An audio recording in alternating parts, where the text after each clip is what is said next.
Kitabu kile cha Mwanzo 13 mstari ule wa 5 tunapata habari za Lutu pamoja na Abraham.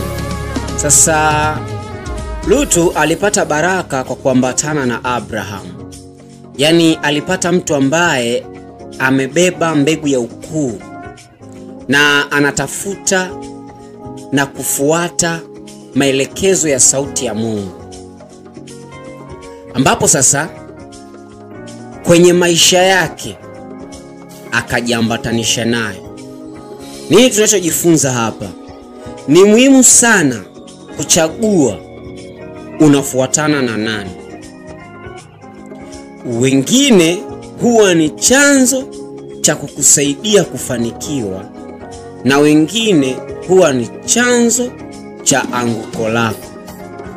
Ni maombi yangu Mungu akufungue macho ili uweze kuona hichi ninachoweza kukisema, hasa katika wale watu ambao umeambatana nao.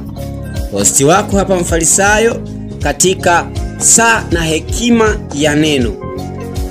Paka wakati mwingine, amani ya Yesu Kristo iwe pamoja na wewe. Yes.